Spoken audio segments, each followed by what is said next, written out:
Hi friends, Vishnu ശാലിനിയുടെ latest എപ്പിസോഡിന്റെ ഒരു promo വന്നിട്ടുണ്ട്. ആശ്വാസം പകരുന്ന ഒരു പ്രൊമോ ആണെന്ന് വേണം പറയാന്. അതായത് വിഷ്ണുവും അനുവും കമലും കൂടെ മോർച്ചറിയിൽ വന്നിരിക്കുകയാണല്ലോ, അവിടെയുള്ള ബോഡി ഐഡന്റിഫൈ ചെയ്യാനായിട്ട്. അങ്ങനെ മോർച്ചറിയിലെ സെക്യൂരിറ്റി ബോഡി കാണിച്ചു കൊടുക്കുക. ആദ്യം അത് കാണുന്ന അനു അങ്ങ് ഞെട്ടും, പിന്നെ ഒരു ആശ്വാസമാണ് അനുവിന്റെ മുഖത്തുള്ളത്.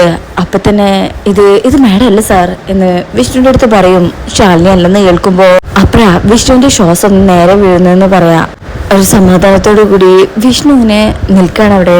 എന്നാ ഇപ്പോഴും ശാലിനിയെ കണ്ടു കിട്ടാത്ത ആ ഒരു ടെൻഷനുണ്ട്.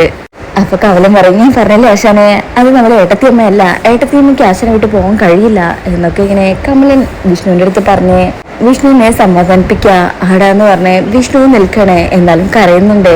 കാരണം ഇത്രയും സമയവും അത്രയും സങ്കടത്തോടു കൂടിയുള്ള ഒരു കരച്ചിലായിരുന്നല്ലോ. അതിനുശേഷം പിന്നീട് കാണിക്കുന്നത് ഇപ്പോ ശാലിനിയെ തെരഞ്ഞ് വീണ്ടും അവര് കടപ്പുറത്തേക്ക് ചെന്നിരിക്കുക.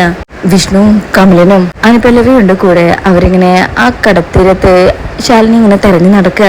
എവിടെ നോക്കിയിട്ടും ശാലിനിയെ കാണാത്തതിലുള്ള ആ ഒരു മരവിപ്പ് 3 പേരുടെ മുഖത്തുണ്ട്. വിഷ്ണു കരഞ്ഞുകൊണ്ട് ആ തളർന്ന് അവിടെ ഇരുന്നു പോവാണ്. ഇതേ സമയം കുടുംബശ്രീ വീട്ടില് തന്റെ മകൾ ഇതുവരെ കാണാത്ത സങ്കടത്തില് ഭഗവാനോട് പ്രാർത്ഥിക്കാണ് ശാരദാമ്മ.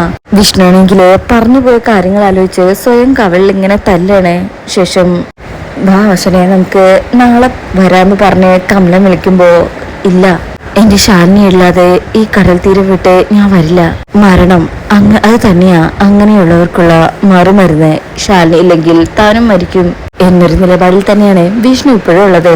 അപ്പോ ഇങ്ങനെയൊക്കെയാണ് ഈ ഭാഗത്തുള്ളത്. ഇതിന്റെ ഡീറ്റെയിലിംഗ് റിവ്യൂ ആയിട്ട് നമുക്ക് ഈവനിങ് കാണാം. അപ്പോൾ ഈ പ്രൊമോ റിവ്യൂ ഇഷ്ടപ്പെട്ടിട്ടുണ്ടെങ്കിൽ ചാനൽ എല്ലാവരും ഒന്ന് ലൈക്ക് ചെയ്ത് സബ്സ്ക്രൈബ് ചെയ്ത് സപ്പോർട്ട് ചെയ്തേക്കണേ. താങ്ക്